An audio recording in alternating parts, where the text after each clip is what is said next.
தமிழ்நாட்டுக்காக குரல் எழுப்பக்கூடியவங்க, அதுவும் குறிப்பாக மத்திய அரசை எதிர்த்து குரல் எழுப்பக்கூடியவங்க, அண்ணன் திருமாவளவன், வேல்முருகன். அப்படி இருக்கும்போது அவங்கள வந்து புறந்தள்ளுறது அவ்வளோ வந்து சரியான நடவடிக்கையாக இருக்காது. அப்போ அவங்கள புறந்தள்ளுறாங்க. இப்போ மத்திய அரசை எதிர்த்து மாநில அரசுக்கு பெரும்பாலும் வந்து தாவாக்காவை அப்படி சொல்ல முடியாது.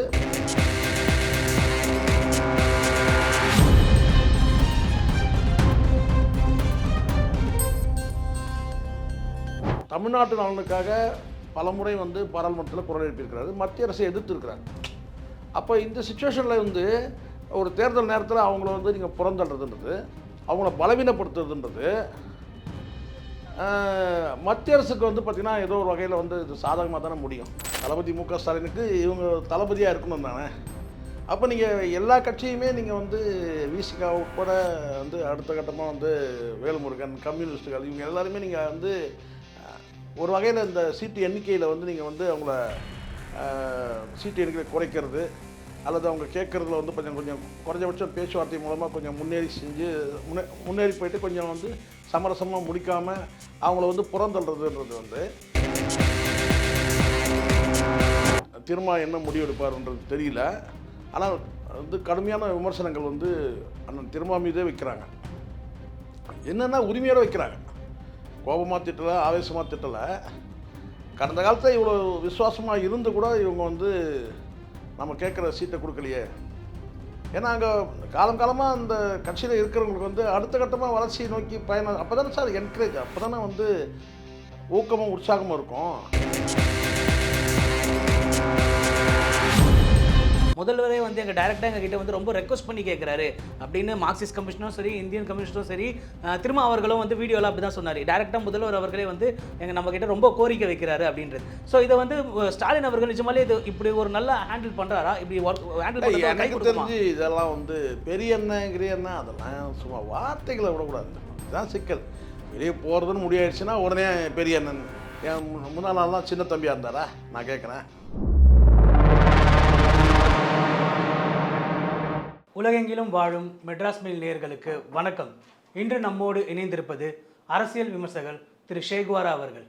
வணக்கம் சார். வணக்கம் சார். வணக்கம் சார். எலெக்ஷன் டேட்டும் அறிவிச்சிட்டாங்க, தேர்தலும் நெருங்கிட்டு இருக்கு. ஸோ பரபரப்பான சூழ்நிலையில் பார்த்தீங்கன்னா எலெக்ஷன் கூட்டணி சம்மந்தப்பட்ட பிரச்சனைகள் வந்து கொஞ்ச நாள் ஒரு மாதமாக 2 மாதமாக அதிமுக கூட்டணி தான் இருக்குன்னு நினச்சிட்டு இருந்தா திடீர்னு திமுக கூட்டணியிலேருந்து ஆரம்பிச்சுது. ஃபஸ்ட்டு பார்த்தீங்கன்னா காங்கிரஸ், அப்புறம் ஒவ்வொரு கூட்டணி கட்சியாக வந்துட்டே இருந்தது. ஆனால் அவங்க கொடுத்த பேட்டிகள் என்னன்னா கூட்டணி விட்டு விலக மாட்டோம்னு சொல்லிட்டு இருந்தாங்க. அந்த தைரியத்தில் திமுக கூட்டணி இருந்தான்னு தெரியல. திடீர்னு இன்னைக்கு பார்த்தீங்கன்னா தாவாக்கா வேல்முருகன் அவர் சொல்லியிருக்காரு, நாங்கள் கூட்டணி விட்டு விலகிறோம் அப்படின்னு அதிகாரப்பூர்வமாக அவர் அறிவிச்சிட்டாரு. இதை நீங்கள் எப்படி பார்க்குறீங்க சார்? இது சொல்லுவாங்களே, இந்த வடிவேல் காமெடி மாதிரி தான். ஓப்பனிங்லாம் நல்லா தான் இருக்குது, ஃபினிஷிங் சரியில்லையாப்பான்னு சொல்லுவாங்கல்ல, அப்படி தான் இதை நான் பார்க்குறேன். ஏன்னா இந்த தேர்தலுக்கு ஒரு 2 மாதத்துக்கு முன்னாடியே வந்து கூட்டணி ரொம்ப வலுவாக இருக்குது, கூட்டணி ரொம்ப ஸ்ட்ராங்காக இருக்குது, கூட்டணி தான் இங்கே பலமே அப்படின்னு சொல்லி ஒரு பெரிய வலிமையாக பார்க்கப்பட்டது. திமுக கூட்டணி இருக்கிறக்கு வந்து இங்கே 3 அணி இருக்கட்டும், 4 அணி இருக்கட்டும், 5 அணி கூட இருக்கட்டுமே, 4 அணியில் இப்போது 5வது அணின்னு ஒன்று சொல்லிட்டு இருக்கிறாங்க. அது பார்ப்போம். அது வந்து 2 கட்சிகள் சேர்ந்து ஒரு அணின்னு சொல்கிறாங்க, பார்க்கலாம் அது என்ன நடக்குதுன்ட்டு. ஆனால் இப்போதைக்கு வந்து ஒரு 4 தரப்பில் வந்து போட்டி இருக்குன்னா அதில் வந்து நாம் தமிழர் தனித்து போட்டிட்டாலும் கூட மீதி இருக்க வந்து 3மே வந்து அணின்னு சொல்லப்படுது. அதுலேயும் ஒருத்தர் இப்போ யாருமே வந்து கூட்டணிக்கு வராதனால அவரும் தனித்து. ஸோ 4 தரப்பு போட்டி, 2 அணி, 4 தரப்பு போட்டி, 2 அணி வந்து களத்தில் இருக்குது. சரிங்களா? அப்போது இந்த இடத்துல வந்து ரொம்ப ஸ்ட்ராங்காக இருக்கிறதுக்கு தான் அதிமுக வந்து ரொம்ப பலவீனமாக இருக்குது, கூட்டணியே வந்து இல்லைங்க, ஆனால் இவங்ககிட்ட தான் வந்து கூட்டணி இருக்குது அப்படின்ற மாதிரி ஒரு பெரிய அளவில் திமுக கூட்டணி பேசப்பட்டது. இப்போது தேமுதிக உள்ளே கொண்டு வந்துட்டாங்க. அது ஒரு பெரிய புத்திசாலித்தனம் தான். அது வந்து ஒரு ராஜதந்திரம்னு சொல்லலாம். தேமுதிக உள்ளே கூட்டு வந்தது. அதே மக்கள் நீதி மையத்தையும் உள்ளே நீங்கள் கூட்டு வந்துட்டீங்க. அதுவும் கூட வந்து ஒரு ராஜதந்திர நடவடிக்கையாக நம்ம சொல்ல முடியும். ஆனால் அந்த 2 கட்சி உள்ளே வந்ததுனால ஏற்கனவே இருக்கிற கட்சிகள், அவங்க இப்போ தான் கூட்டணிக்கு உள்ளே வந்திருக்கிறாங்க, ஏற்கனவே இருக்கிற கட்சிகளுக்கு வந்து பார்த்திங்கன்னா அந்த உரிய அந்த அங்கீகாரம் கொடுக்கணும் தானே, அந்த மரியாதை அளிக்கணும் தானே. இப்போ சொல்லலாம், நீங்கள் அவங்க ஏற்கனவே கேட்ட சீட்டை வாங்கின சீட்டை நாங்கள் குறைக்கலை அப்படின்னு சொல்லலாம். ஆனாலும் கூட எல்லா கட்சியுமே என்ன செய்வான்னு கேட்டிங்கன்னா ஒரு தேர்தலையும் அவருடைய வளர்ச்சி இருந்தால் தான் வந்து பார்த்திங்கன்னா அந்த தொண்டர்கள் கூட வந்து உற்சாகமாக இருப்பாங்க. இப்போ நம்ம சொல்லலாம் என்னன்னு கேட்டால் வந்து ஏற்கனவே வந்து அவங்க என்னங்க ஏதோ சீட்டு குறைக்கல 6 சீட்டு வாங்கியிருந்தாங்க. அந்த 6 சீட்டு நாங்கள் கொடுத்தோம். 6 சீட்டில் அவங்க 4 தான் ஜெயித்தாங்க, 2 ஜெயிக்கலை. ஆனால் நாங்கள் வந்து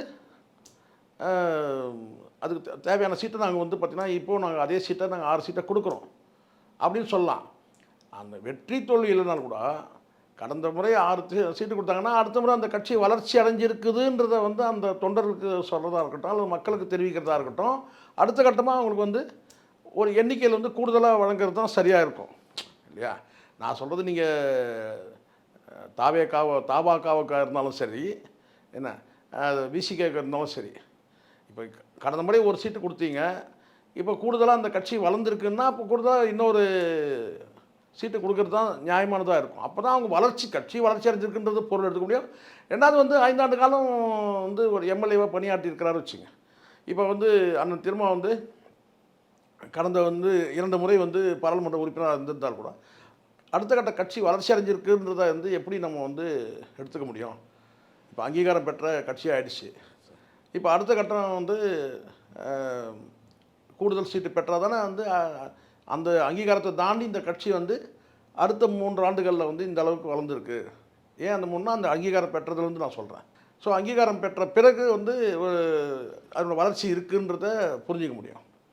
ஸோ அதனால் எனக்கு வந்து என்னென்னா இவங்க சொல்கிற மாதிரி ஒரு பெரியண்ணன் தோரணையிலன்னு சொல்லி ஒரு வார்த்தை சொல்கிறார் இல்லையா, யார் வேல்முருகன் சொல்கிறார் இல்லையா, அந்த மாதிரி ஒரு மனோபாவம் இருக்கா? ஒரு வேளை வந்து நம்ம கூட்டணியில் வச்சுப்போம், இந்த கட்சிகளுடைய வந்து வாக்குகளை நம்ம பயன்படுத்திப்போம், ஆனாலும் கூட இந்த கட்சிகள்லாம் வந்து வளர்ந்தால் எதிர்காலத்தில் நமக்கே வந்து ஆபத்தாக இருக்கலாம். அப்படி ஒரு வேளை வந்து திமுக தலைமை நினைக்குதான்றது ஒரு சந்தேகமாக தான் இருக்குது. இப்போ தான் அந்த சந்தேகம் வருது நமக்கு. ஏன்னா இவங்களாம் ஒரு போராளி தலைவர்கள் தான். தமிழ்நாட்டுக்காக குரல் எழுப்பக்கூடியவங்க, அதுவும் குறிப்பாக மத்திய அரசை எதிர்த்து குரல் எழுப்பக்கூடியவங்க, அண்ணன் திருமாவாக இருக்கட்டும், வேல்முருகனாக இருக்கட்டும். அப்படி இருக்கும்போது அவங்கள வந்து புறந்தள்ளுறது அவ்வளோ வந்து சரியான நடவடிக்கையாக இருக்காது. அப்போ அவங்கள புறந்தள்ளுறாங்க. இப்போ மத்திய அரசை எதிர்த்து மாநில அரசுக்கு பெரும்பாலும் வந்து தாபாக்காவை அப்படி சொல்ல முடியாது. சட்டமன்றத்தில் வேல்முருகன் பல முறை வந்து குரல் கொடுத்துருக்கிறாரு. அந்த வகையில் வந்து வேல்முருகன் சொல்ல முடியும். மத்திய அரசையும் அவர் வந்து பேசியிருக்காரு. உரிமைக்காக, அந்த தொகுதி உரிமைக்காக, தொகுதி மக்கள் உரிமைக்காக சட்டமன்றத்தையும் போராடி இருக்கிறார். ஆனால் திருமாவை பொறுத்த வரைக்கும் என்னென்னா தமிழ்நாட்டு நலனுக்காக பல முறை வந்து பாராளுமன்றத்தில் குரல் எழுப்பியிருக்கிறாரு, மத்திய அரசை எதிர்த்து இருக்கிறார். அப்போ இந்த சுச்சுவேஷனில் வந்து ஒரு தேர்தல் நேரத்தில் அவங்கள வந்து நீங்கள் புறந்தள்ளுறதுன்றது, அவங்கள பலவீனப்படுத்துறதுன்றது மத்திய அரசுக்கு வந்து பார்த்திங்கன்னா ஏதோ ஒரு வகையில் வந்து இது சாதகமாக தானே முடியும். ரொம்ப கூர்ந்து கவனிக்கணும். நீங்கள் மத்திய அரசை வந்து எதிர்த்து போராடக்கூடிய தலைவர்கள் வந்து அவங்கள பலவீனப்படுத்துகிற மாதிரி எந்த நடவடிக்கை எடுத்தாலும் அது தப்பு தானே. தப்புன்றத விட நான் கேட்டால் அது என்ன மாதிரியான விளைவுகள் ஏற்படுத்தும்? இப்போ மத்திய அரசுக்கு வந்து பார்த்திங்கன்னா அது வந்து மத்திய பாஜக நீங்கள் சொல்லலாம், நாம் இங்கே வந்து என்டிஏவை தான் நம்ம எதிர்த்து வந்து களம் இறங்குறோம் அப்படின்னு சொன்னாலும் கூட, அப்போ இவங்க வந்து கிட்டத்தட்ட முக ஸ்டாலின் அவருக்கு தளபதி மாதிரி இருக்கணும் தானே. தளபதி முக ஸ்டாலினுக்கு இவங்க தளபதியாக இருக்கணும் தானே. அப்போ நீங்கள் எல்லா கட்சியுமே நீங்கள் வந்து விசிகா உட்பட வந்து அடுத்த கட்டமாக வந்து வேல்முருகன், கம்யூனிஸ்டுகள், இவங்க எல்லாருமே நீங்கள் வந்து ஒரு வகையில் இந்த சீட்டு எண்ணிக்கையில் வந்து நீங்கள் வந்து அவங்கள சீட்டு எண்ணிக்கையை குறைக்கிறது அல்லது அவங்க கேட்குறதுல வந்து கொஞ்சம் குறைஞ்சபட்சம் பேச்சுவார்த்தை மூலமாக கொஞ்சம் முன்னேறி போயிட்டு கொஞ்சம் வந்து சமரசமாக முடிக்காமல் அவங்கள வந்து புறந்தள்ளுறதுன்றது வந்து மத்திய அரசுக்கு அது பார்வை எப்படி இருக்கும் பார்த்துங்க, மத்திய பாஜகவுக்கு எப்படி இருக்கும்? அப்போ இந்த இடத்துல வந்து நாமளே வந்து பலவீனப்படுத்துகிற மாதிரி ஆகிடுதில்ல. அது வந்து எனக்கு தெரியும் திமுகவுக்கு வந்து இது பின்னடைவு தான். வேல்முருகன் போனதே வந்து ஒரு பின்னடைவு தான். இப்போது அண்ணன் திருமா என்ன முடிவெடுப்பார்ன்றது தெரியல. ஆனால் வந்து கடுமையான விமர்சனங்கள் வந்து அண்ணன் திருமா மீதே வைக்கிறாங்க. என்னென்னா உரிமையோடு வைக்கிறாங்க, கோபமாக திட்டலை, ஆவேசமாக திட்டலை. கடந்த காலத்தில் இவ்வளோ விசுவாசமாக இருந்து கூட இவங்க வந்து நம்ம கேட்குற சீட்டை கொடுக்கலையே. ஏன்னா அங்கே காலமாக அந்த கட்சியில் இருக்கிறவங்களுக்கு வந்து அடுத்த கட்டமாக வளர்ச்சியை நோக்கி பயணம், அப்போ தானே சார் என்கரேஜ், அப்போ தானே வந்து ஊக்கமும் உற்சாகமும் இருக்கும். நீங்கள் ஆரம்பித்த இடத்துலேயே நின்றுட்டு இருந்தீங்கன்னா அப்போது அது சரியாக வராதில்ல. அப்போ இந்த இடத்துல வந்து நீங்கள் வந்து டிஎம்கே தரப்பில் என்ன சொல்லுவாங்கன்னா, அவங்க கொடுக்குற இடத்துல இருக்கிறாங்க, இவங்க வாங்குகிற இடத்துல இருக்கிறாங்க. அவங்க என்ன சொல்லுவாங்கன்னா, எங்களுக்கு புதுசாக 2 கட்சி கொண்டு வந்திருக்கிறோம், இப்போ நீங்கள் 6 சீட்டு வாங்கினாலும் அந்த 6 சீட்டுக்குமே நீங்கள் வந்து ஜெயிக்க முடியும். இப்போ போன முறை வந்து 6 சீட்டு வாங்கிட்டு 4 தான் ஜெயிச்சிங்க. இந்த முறை 6 சீட்டு வாங்கினா 6மே நீங்கள் ஜெயிக்க முடியும். கூடுதலாக 2 கட்சிகள் நாங்கள் உள்ளே கொண்டு வந்திருக்கிறோம். அவங்களுக்கு நாங்கள் எப்படி அகாமடேட் பண்ண முடியும் அப்படின்லாம் சொல்லி ஒரு சமாதானப்படுத்தலாம். பட் எப்படி பார்த்தாலும் அந்தந்த கட்சியில் இருக்கிற தலைவர்கள் தான் அந்த நெருக்கடி. ஏன்னா அடுத்த கட்டமாக நேற்று போன தடவை 6 சீட்டு வாங்கினா இந்த முறை இன்னும் 2 கூடுதலாக 2 சீட்டு வாங்குகிறோம். வெற்றி தோல்வி எப்படின்னு சொல்ல முடியாதுல்ல. 6ல் 3 ஜெயிக்கலாம், இல்லை 6 கூட ஜெயிக்கலாம், இல்லை 8 வாங்கினாலும் 8 கூட ஜெயிக்கலாம், இல்லை 8ல் 4 ஜெயிக்கலாம். அது சொல்ல முடியாது. அதாவது வெற்றி தோல்வி சொல்ல முடியாது. ஆனால் இப்போ வந்து அந்த திமுக தரப்பில், அதாவது கூட்டணி தலைமை வந்து இவங்களுக்கு என்ன மதிப்பளிக்குது அதுதான் முக்கியம். இப்போது தேர்வு எழுதுகிறோம், எக்ஸாம் எழுதுகிறோம். எக்ஸாமில் வந்து பார்த்திங்கன்னா எவ்வளோ மார்க்குன்றது தான் முதல்ல முக்கியம். அந்த மார்க்கு வந்து பார்த்திங்கன்னா நம்ம வந்து காலேஜில் வந்து அந்த மார்க்கை வந்து அவங்க இப்போ எடுத்துக்கிட்டு சீட்டு கொடுக்குறாங்களா இல்லையான்றது அது அப்புறம் செகண்டு. ஆனால் மதிப்பெண் என்ன? திமுக கூட்டணியில் விசிக கொடுக்குற மதிப்பு என்ன, அங்கீகாரம் என்ன, மரியாதை என்ன, அப்படி தான் பார்க்குது. அதே மாதிரி வந்து இப்போ வந்து தவாகாவுக்கு வந்து என்ன மதிப்பு வழங்கப்படுது, என்ன அங்கீகாரம் வழங்கப்படுது, என்ன கொடுத்த அதே சீட்டை கொடுத்துருவாங்களா, அந்த சீட்டை கூட வந்து பார்த்திங்கன்னா அந்த தொகுதியில் வேறு தொகுதி கொடுக்குறேன்னு சொல்லி சொல்கிறாங்க. அப்போ அது வந்து ஒரு வகையில் ஏற்றுக்க முடியாது தானே. ஏன்னா ஒரு குறிப்பிட்ட ஒரு தொகுதியில் சட்டமன்ற உறுப்பினராக இருக்கிறவங்க அங்கே வந்து செய்திருக்கிற களப்பணிகள் ஒன்று இருக்குது. அந்த களப்பணியில் வந்து பார்த்திங்கன்னா இப்போ திமுக இருக்குது. திமுக வந்து பார்த்திங்கன்னா ஒரு குறிப்பிட்ட எம்எல்ஏக்கு ஒரு சீட்டை கொடுக்குறாங்க. அடுத்த முறை அந்த எம்எல்ஏக்கு அந்த சீட்டு வழங்கலை, வேற ஒருத்தருக்கு சீட்டு வழங்குறாங்க. ஆனால் அங்கே கட்சி பேனரில் அங்கே அந்த ஓட்டு விழுந்துடும். ஆனால் இந்த மாதிரி சிறிய கட்சிகள் வந்து இப்போ வேல்முருகன் இருக்கிறார். வேல்முருகன் பண்ருட்டி தொகுதியில் வந்து அவருக்கு வந்து சீட்டு வழங்கப்படுது. இந்த முறை உங்களுக்கு வந்து சீட்டு இல்லைங்க, பண்ருட்டியில் கிடையாது, வேற ஒரு தொகுதி தரோம். பண்ருட்டி தொகுதி வந்து இன்னொரு வேறு கட்சி கொடுக்குறோம், இல்லை எங்கள் கட்சி போட்டிடுது, உங்களுக்கு வேறு கட்சி சொன்னால் அவர் சொல்ல அந்த டிவிக்கேன்ற கட்சி வந்து தபாகன்ற கட்சி வந்து அங்கே வந்து களப்பணி செஞ்சுருக்கு.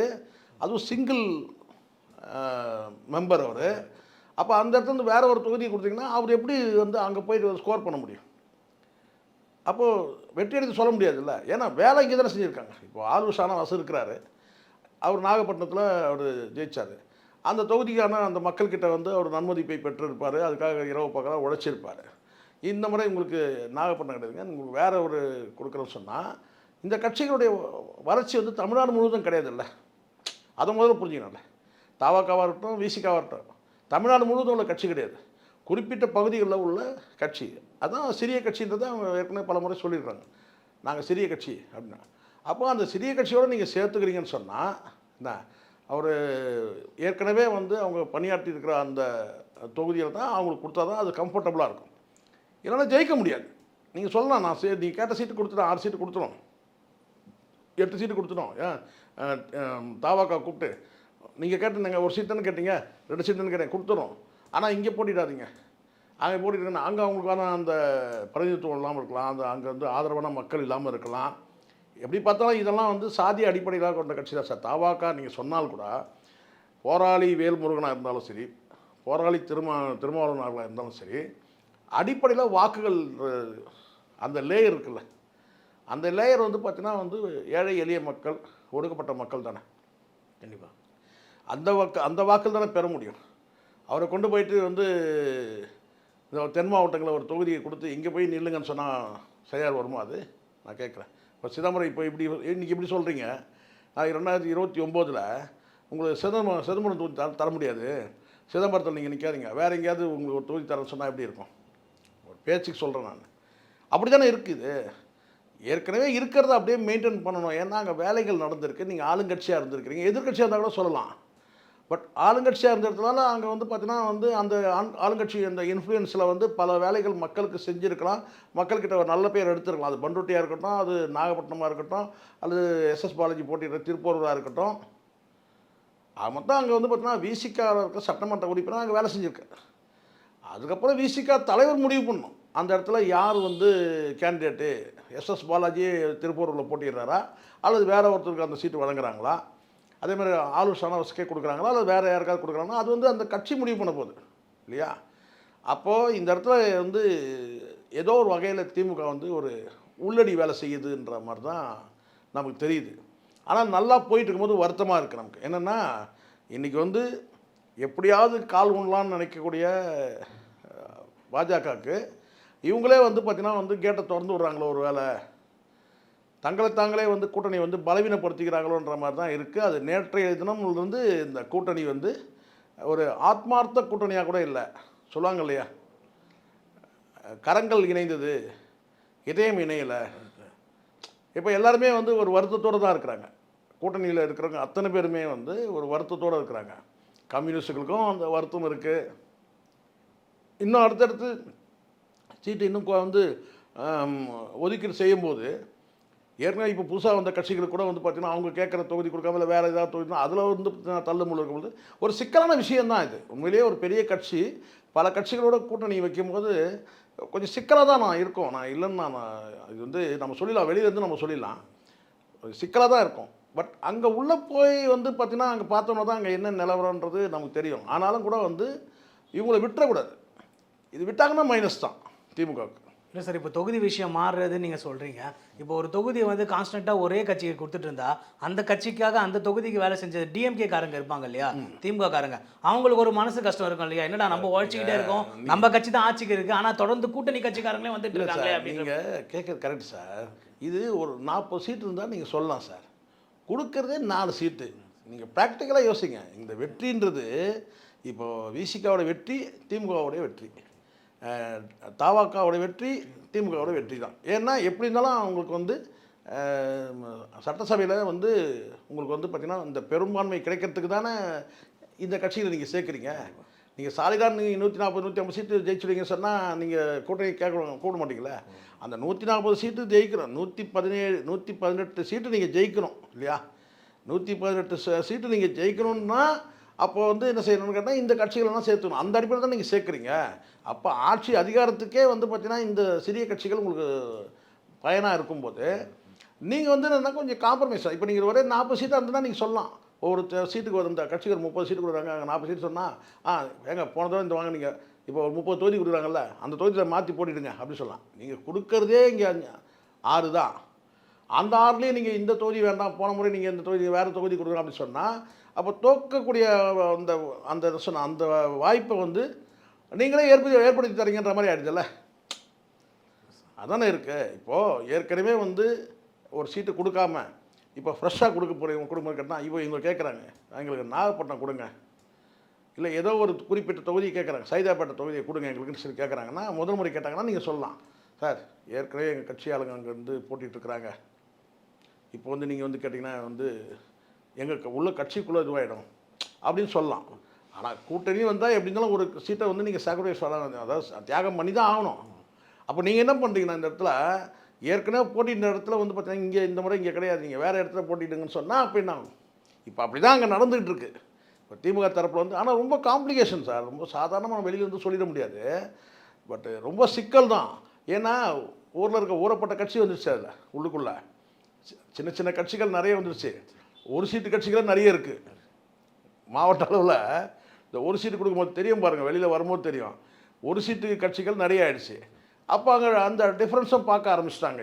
இப்போ வேல்முருகனுக்கு என்ன பிரச்சனைனா, நான் இத்தனை வருஷமாக வந்து களத்தில் இருக்கிறேன், எனக்கும் ஒரு சீட்டு, நேற்று தான் வந்து கட்சி தொடங்கினான், இவனும் சாதி கட்சி தான் அவனும் சாதி கட்சி தான் சொல்கிறேன் நான். ஒரு குறிப்பிட்ட ஒரு கட்சி கோயம்புத்தூர்லேருந்து ஒரு கட்சி இருக்குதுன்னு வச்சுக்கோங்களேன், கொங்கு மண்டலத்தில் ஒரு கட்சி, எனக்கும் ஒரு சீட்டு அவனுக்கும் ஒரு சீட்டா, எனக்கு இந்த மாதிரி 2 சீட்டு கொடுங்க, நான் பெரிய கட்சி அப்படின்ற அந்த மனோபாவம் வந்துடும், இயல்பாக வந்துடும். அது வேல்முருகன் கிடையாது, யாராக இருந்தாலும் அந்த நாம அவன் வந்து இப்போ நேற்று தான் வந்து இந்த கூட்டணிக்கே வந்தான், நேற்று தான் போன வருஷம் தான் ஆரம்பித்தான். நான் களத்தில் எத்தனை வருஷமாக இருக்கேன், நான் எவ்வளோ பெரிய போராளி நான், உண்மையும் கூட தான் பல போராட்டங்களை முன்னெடுத்துருக்கிறார். அப்போ அந்த இடத்துல இருக்கா ஒரு சீட்டு கூடுதலாக இன்னொரு சீட்டு கொடுக்கட்டுமே, அப்போ அது வளர்ச்சி தானே, இன்னும் கூட இருக்கிற ஒரு எம்எல்ஏ வந்து வரலாமே அப்படின்னா கட்சி வளர்ச்சிக்காக தான் அது. ஆனால் கட்சி வளரக்கூடாதுன்ற அந்த முடிவு எடுத்துட்டாங்கன்னு வச்சுங்களேன், பெரிய கட்சி நான் சொல்ல தலைமையை இருக்கக்கூடிய திமுக முடிவு பண்ணிட்டாங்கன்னா அப்போ இந்த மாதிரியான உள்ளடி வேலைகள்லாம் நடக்கும். நீ இருந்தாயிரு, ஏன்னா காங்கிரஸே நீ இருந்தாயிரு போனா போன்னு சொன்ன அந்த நிலையை பார்த்தோமா இல்லையா. இப்போ அதுதான் சிக்கல். இப்போ இதே காங்கிரஸை மட்டும் தூக்கி விட்டுருந்தாங்கன்னு வச்சுங்க வெளியில், இப்போ இவங்க கேட்குறதெல்லாம் கொடுத்துடலாம், இன்னும் கூட்டணி வலிமையாக கூட இருந்திருக்கும். காங்கிரஸ் பொறுத்தவரை வலிமை இல்லைல்ல. வலிமை இல்லாத கட்சிக்கு நீங்கள் கூட்டி 28 கொடுக்குறீங்க. என்னென்னா சென்ட்ரல் சென்ட்ரல் சென்ட்ரல் சென்ட்ரல்னு இல்லையா? காங்கிரஸ் வெளியில் இருக்கும்போது இப்போ அந்த புதுசாக வந்த கட்சிகளை வந்து அகாமடேட் பண்ணுறது ஈஸியாக இருந்திருக்கும். தேமுதிக இருக்கட்டும், மக்கள் நீதி மையம் இருக்கட்டும், இந்த தாவாக்காவுக்கு வந்து பார்த்தீங்கன்னா கூடுதலாக இன்னும் 2 சீட்டை கூட கொடுத்துருக்கலாம். ஆனால் திருமாவுக்கு வந்து பார்த்தீங்கன்னா 10 கேட்குற 9 சீட்டோ 8 சீட்டோ கொடுத்துருக்கலாம் இல்லையா? அப்போது அது வந்து கொஞ்சம் இவருக்கு பலம் தானே ஒரு வகையில்.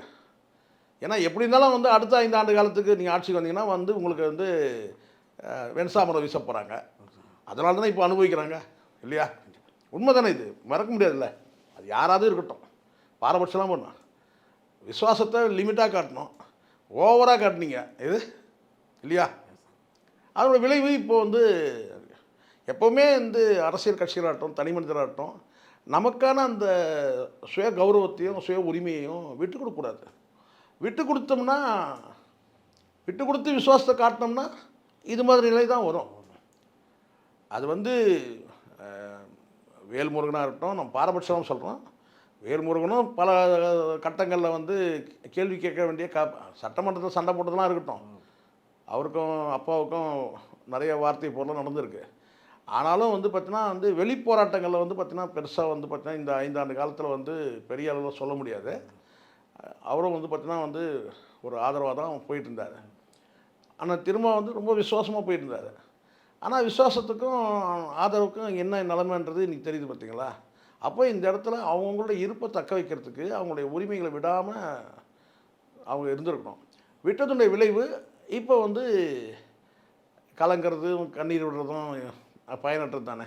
சார், இப்போ தாவாக்காவோட தலைவர் வேல்முருகன் சொன்ன ஸ்டேட்மெண்ட் என்னன்னா, நீங்கள் சொன்ன மாதிரி முக்கியமாக வந்து பெரிய அண்ணனோட இதில் வந்து திமுக செயல்படுது அப்படின்னு சொன்னார். ஆனால் மற்ற கட்சிகளுக்கு பேட்டி கொடுக்கும்போது இப்போ ரீசெண்டாக கூட இன்னி கூட சண்முகம் அவர்கள், மார்க்சிஸ்ட் கம்யூனிஸ்ட் கட்சியை சேர்ந்த சண்முகம் அவர்கள் சொன்னார், எங்களுக்கு வந்து கட்டளையிடலை, முதல்வரே வந்து எங்கள் டைரெக்டாக எங்கள் கிட்டே வந்து ரொம்ப ரெக்வஸ்ட் பண்ணி கேட்குறாரு அப்படின்னு மார்க்சிஸ்ட் கமிஷனும் சரி இந்தியன் கம்யூனிஸ்டும் சரி திரும்ப அவர்களும் வந்து வீடியோவில் அப்படி தான் சொன்னார். டைரெக்டாக முதல்வர் அவர்களே வந்து நம்ம கிட்ட ரொம்ப கோரிக்கை வைக்கிறாரு அப்படின்றது. ஸோ இதை வந்து ஸ்டாலின் அவர்கள் நிஜமாலே இது இப்படி ஒரு நல்ல ஹேண்டில் பண்ணுறாரா? எனக்கு தெரிஞ்சு இதெல்லாம் வந்து பெரிய எண்ணெய் கிரிய எண்ணெய் அதெல்லாம் சும்மா வார்த்தைகளை விடக்கூடாது. இதுதான் சிக்கல். வெளியே போகிறதுன்னு முடியாயிடுச்சுன்னா உடனே பெரிய எண்ணன். என் முன்னாள் நாள்லாம் சின்ன தம்பியாக இருந்தாரா? நான் கேட்குறேன். இப்போது உங்களுக்கு கேட்ட சீட்டை கொடுக்கலன்னா பெரிய அண்ணன், கொடுத்துட்டா சின்ன தம்பி பிரபு மாதிரியா இருந்தார். நான் கேட்குறேன். இதெல்லாம் வார்த்தை தான், இங்கே தான் சிக்கல். புரியுதுங்களா? வார்த்தையை விடக்கூடாது. எனக்கு தெரிஞ்சு முதலமைச்சர் வந்து அண்ணன் திருமாவர்கள்கிட்டையும் சரி கம்யூனிஸ்டுகள்கிட்டையும் வந்து நமக்கு வரக்கூடிய சோர்ஸ் என்ன இருக்குன்னா, கடுமையான வாக்குவாதங்கள்லாம் பண்ணவே இல்லை. நிதானமாக தான் ஹேண்டில் பண்ணுறாங்க. காங்கிரஸே நிதானமாக தானே சார் ஹேண்டில் பண்ணாங்க. காங்கிரஸ் எவ்வளோ வேலை கட்டினாங்க. நேற்று வந்து கட்சி கூட போயிட்டு வந்து இன்டர்னலாக பேசிக்கிட்டு அதையே ஒரு நிதானமாக ஹேண்டில் பண்ணாங்க. அப்போ உண்மையிலேயே வந்து டென்ஷன் ஆகணும்னா எப்படின்னு இருக்கணும். நீங்கள் நேற்று வந்து கட்சியோடு நீங்கள் வந்து கூட்டணி போய் சேர்றதுக்கு நீங்கள் பண்ணுறீங்களான்னு சொல்லிட்டு அங்கேயும் வந்து பிடிவாதத்தை காட்டினாங்கல்ல. பட் 28 அதிகன்றது வேறு. இதை என் பார்வையில் நான் சொல்கிறது வேறு சார். ஆனால் முதலமைச்சர் வந்து அணுகக்கூடிய விஷயம் சொல்கிறேன் நான். முதலமைச்சர் அணுகிறது வந்து பார்த்தீங்கன்னா ரஃபாக ஹேண்டில் பண்ணார், அதிகாரம் பண்ணார். பெரியண்ணன்ற அந்த வார்த்தையெல்லாம் வந்தாலே என்னென்னா, எப்படி இருந்தாலும் ஒரு விஷயம் இதுதான் வெங்கட், நம்ம இதை சொன்னோம்னா தான் நம்ம ஆவாத போயிடுவோம், நம்ம 200 ஊப்பின்னுவானுங்க. நான் என்ன கேட்குறேன், வேல்முருகன்ட்டே கேட்குறேன், கொடுக்குற இடத்துல யார் பார்க்குறாங்க? கொடுக்குற இடத்துல யார் இருக்கிறாங்க? திமுக தான். கொடுக்குற இடத்துல அவங்க தானே இருக்கிறாங்க. நீங்களே சொல்லுங்கள். நீங்கள் கோயிலில் போயிட்டு நீங்கள் வந்து ஒரு பிரசாதம் வாங்கினா கூட சார், புரியுங்க சொல்கிறது, கோயிலில் பிரசாதம் வாங்குறதா இருக்கட்டும், ஏன்னா தர்மம் பிச்சைன்னு சொன்னால் இவங்களுக்கு கோபம் வந்துடும். போராளிங்க வேறு இவங்க. யார்? வேல்முருகன் போராளிங்க. ஆமாம். கோயிலில் போயிட்டு வந்து ஒரு என்ன சொல்கிறதுனா ஒரு பிரசாதம் கொடுக்குறத கூட பார்த்திங்கன்னா அவங்க அப்படி கொடுக்கும்போது நம்ம அப்படி வாங்குகிறோம். நம்ம தான் கை இப்படி வந்து இறங்கியிருக்கு இல்லையா? அவன் கை இப்படி இருக்குது, நம்ம கை இப்படி இருக்குது. கரெக்டாக அதானே நடக்குது? அவன் கை இப்படி தானே சார் இருக்குது, அவன் கை இப்படி இருக்குது, கொடுக்குற இடத்துல இப்படி இருக்குது, நம்ம கை இப்படி இருக்குது இல்லையா? அப்போ அந்த இடத்துல வந்து பார்த்திங்கன்னா கோயில் பூசாரி எப்படி அப்படி கொடுக்கலாம்? இப்படி கொடுப்பாரா? எடுத்து வந்து இப்படியா கொடுக்க முடியும்? சொல்லுங்கள். இப்படி கொடுக்குறாருன்னா அப்போ அந்த கோயிலில் வந்து பிரசாதம் வாங்குறவன் வந்து பார்த்திங்கன்னா வந்து பெரிய ஜமீனாக இருக்கணும். அப்போ தான் குனிவானுங்க அந்த துண்டு தூக்கி இடுப்பில் கட்டிட்டு வந்து இப்படி கொடுக்கும். அது வேறு. இப்போ இங்கே எப்படி இருக்கிறோன்னு பாருங்கள். பெரிய அண்ணன் கிரிய அண்ணன்லாம் கிடையாது. உங்களுக்கு சீட்டு கொடுக்கலன்னா பெரிய அண்ணன் தோரணையில் இருக்கிறாங்கன்னு சொல்கிறது. சீட்டு கொடுத்தா சின்னத்தம்பி மாதிரியா இருப்பார்? நான் கேட்குறேன். இந்த சின்னத்தம்பி பிரபு மாதிரியா இருந்தார்? அதெல்லாம் கிடையாது. நாம் வந்து இந்த இடத்துல வந்து அவங்க ரெக்வஸ்ட் பண்ணி தான் வந்து உங்களை வந்து கொடுப்பாங்க. இந்த இடத்துல நீங்கள் வந்து உங்களுக்கு தோன்றது வந்து எப்படி நான் நினைக்கிறேன், அவர் அந்த லாங்குவேஜ் பயன்படுத்த பெரியன்றதை விட எங்களுடைய கோரிக்கைகள் வந்து நிராகரிக்கிறாங்க, ஏற்றுக்க மாட்டேன்றாங்க, அலட்சியமாக இருக்கிறாங்க, அப்படி வேணா கூட சொல்லலாம். எங்களுடைய கோரிக்கை வந்து வந்து உதாசீனப்படுத்துகிறாங்க, புறந்தள்ளுறாங்க, அலட்சியப்படுத்துறாங்க சொல்லலாம். பெரியண்ணன் தோரணையில் இருக்கிறாங்க, எஜமான் தோரணையில் இருக்கிறாங்க, அந்த மாதிரி வார்த்தையை போட்டிங்கன்னா பெரியண்ணன்னா என்ன, எஜமான் தோரணையில் இருக்கிறாங்க, எங்களெல்லாம் ரொம்ப கீழ்மையான கீழ்த்தரமாக எங்களை நடத்துகிறாங்கன்ற மாதிரி ஆகிடுதில்ல. அதானே அர்த்தம், பொருள் அதானே. ஜமீன் தோரணையில், எஜமான் தோரணையில், பெரியண்ணன் பாணியில் அப்படின்ற அந்த வார்த்தைலாம் தேவையே கிடையாது. அங்கே ஏற்கனவே இவங்க அணுகிறது வந்து நிதானமாக அணுகிறாங்க. ஆனால் அதே சமயத்தில் இதில் உள்ளடி இருக்குது, உள்குத்து இருக்குன்னா அவர் கொஞ்சம் லெவல் தாண்டியே போயிட்டார். என்னென்னா பிஜேபியிலேருந்து இவருக்கு இவங்களுக்கு ஒரு அதிகாரிகள் பிஜேபி அதிகாரிகள் சொல்கிறத அப்படின்னாரு. எந்த அதிகாரி? அமித்ஷா அதிகாரியா? அதெல்லாம் கிளியராக சொல்லணும்ல. கண்டிப்பாக. சரி, கூட்டணி இல்லைன்னு ஆயிடுச்சு, இப்போயாவது போல்டாக சொல்லிட்டு போங்களேன். இருந்த வரைக்கும் தான் வந்து திமுக அரசுக்கு வந்து பார்த்தீங்கன்னா நீங்கள் வந்து வெண்சாமரம் வீசுனீங்க, ஜால்ரா அடிச்சிங்க, சொம்பு தூக்குனீங்க. இப்போ கூட்டணி விட்டு வெளியே போகிறீங்கல்ல, அப்போயாவது கிளியராக சொல்லிட்டு போங்களேன். பிஜேபி இருக்க அதிகாரிகள் சொல்கிறபடி தான் இவங்க வந்து நடந்துக்கிறாங்க. இதெல்லாம் வெளிப்படையாக பேசணும்ல. வெளிப்படையாக பேசி கூட நீங்கள் வந்து தர்க்கம் பண்ணி கூட வாங்கலாம் கூட்டணி. ஏன்னா இந்த அரசு அப்படி தான். சரிங்களா? எனக்கு தெரிஞ்சு இப்போது இவர் துரைமுருகன்கிட்ட கூட கேட்குறாங்க. அவர் அந்த பத்திரிகையாளர் சந்திப்பை வந்து பார்த்தீங்கன்னா அவாய்ட் பண்ணுன்ற அந்த எண்ணம் தான் வருது. நம்ம ஆளுங்க கேள்வி கேட்கும்போது அவர்கிட்ட கேட்கும்போது எப்படி பார்க்குறீங்கன்னு கேட்டால் நான் இப்படி பார்க்குறேன்றது அந்த அது வழக்கமாக பேசக்கூடிய அந்த காமெடி தான். சரிங்களா? அவங்களாம் வந்து அடுத்த சீட்டு கிடையாது சார். இப்போது அவரே நீங்களே சொல்லுங்கள், துரைமுருகனுக்கே சீட்டு கிடையாது, பொன்முடிக்கு சீட்டு கிடையாது. அங்கேயும் நிறைய உள்ளடி சீர்திருத்தங்கள் நிறைய இருக்குது. ஏன்னா இதெல்லாம் வந்து அடுத்த கட்டமாக வந்து கட்சியை வந்து அடுத்த கட்டத்துக்கு கொண்டு போகணும்னு சொன்னால் அவங்க அந்த வேலையை செய்வாங்கள்ல. பொன்முடிக்கு சீட்டு இல்லைன்னு சொல்கிறாங்க.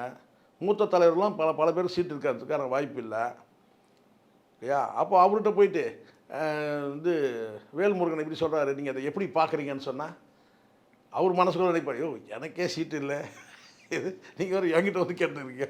இப்படி தான் நம்ம சொல்ல வேண்டியதாக இருக்குது. சில நேரங்களில் லாங்குவேஜ் நேரடியாக சொல்லாமல் வெங்கட்ராம் அப்படி சுற்றி பேசுவாங்க. எனக்கு அந்த மாதிரி எப்போவுமே அந்த பழம் கிடையாது. எனக்கு வரக்கூடிய தகவல்கள் அடிப்படையில் நான் சொல்லியிருக்கேன்னா, ஒருத்தரை வந்து கூட்டணிக்காக அழைக்கிறது பேச்சுவார்த்தைக்காக, அப்புறம் நீ நேரம் காத்திருக்கிறதா இருக்கட்டும், அல்லது இவங்க போய் வந்து கூட்டணி பேரம் பேசுறதுக்காக போகும்போது நீ நேரம் காக்க வைக்கிறது. ரொம்ப நேரம் இப்போது 2 மணி நேரம் 3 மணி நேரம் 4 மணி நேரம் 5 மணி நேரம் 6 மணி நேரம் 7 மணி நேரம்லாம் காத்தோன்னா அப்போ அவாய்ட் பண்ணுறதோட பொருள் தானே அது. அதனால் கூட இந்த மாதிரி வார்த்தைகள் வரலாம் வேல்முருகன்கிட்ட இருந்து. என்னென்னா பெரியண்ணன் தோரணை, எஜமான் தோரணைன்றது வந்து அப்படி தானே இருக்குது. இப்போது ஒரு எஜமானை போய் பார்க்கணும், ஜமீன்தாரை போய் பார்க்கணுன்னா ரொம்ப நேரம் வெளியில் காக்க வைப்பாங்க இல்லையா? பொதுவாக இந்த அரசியல்வாதிகள்கிட்ட அது உண்டு. ஒன்று அவாய்ட் பண்ணால் நேரடியாக அவாய்ட் பண்ணிடணும். நீ நேரம் காக்க வச்சா அவனே போயிட்டோம், நம்ம ஏன் கூட்டணி விட்டு வெளியேற்றணும், இது கூட்டணி விட்டு வெளியேற்றணும், நம்ம இருக்கக்கூடாது, அவங்களே வெளியே போயிட்டோம். அப்போ என்ன பண்ணலாம், என்ன பண்ணோம், என்னப்பா அப்படின்னா அண்ணன் வேல்முருகன் வந்திருக்காரு இருக்க சொல்லு, இது அவங்க வெளியில் வந்து என்ன சொல்லுங்க, ஐயா வேலையாக இருக்காரு. அப்போ நீண்ட நேரம் காத்திருந்தா என்ன செய்வீங்க? நீண்ட நேரம் காத்திருந்தா என்ன செய்வீங்க? கிளம்பி வந்துனே இருப்பாங்க, அடப்போப்பா இதுக்கு மேலே வந்து அப்படின்ற அந்த இடத்துக்கு வந்துடுவாங்க. எப்பவுமே இந்த சுயமரியாதை உள்ளவங்களுக்கு இந்த சிக்கல் இருக்குது. சரிங்களா? ஒரு வேளை வந்து வேல்முருகன் இதுக்கு மேலே வேண்டான்னு சொல்லி நினச்சிடலாம். ஆனால் ஒன்று கூட்டணி விட்டு வெளியே போகிறீங்கன்னா விளக்கமாக சொல்லிட்டு போகிறது நல்லது. என்ன நடந்தது அது சொல்லணும்ல. இப்போ ஏறக்குறைய டிவிகேயில் சொல்கிற மாதிரி தான் நீங்களும் சொல்கிறீங்க. பேர் தான் ஒரே மாதிரி இருக்குன்னு பார்த்தா அவங்க சொல்கிறாங்க பாருங்க, எங்கள்கிட்ட இவ்வளோ பேரம் பேசினாங்க.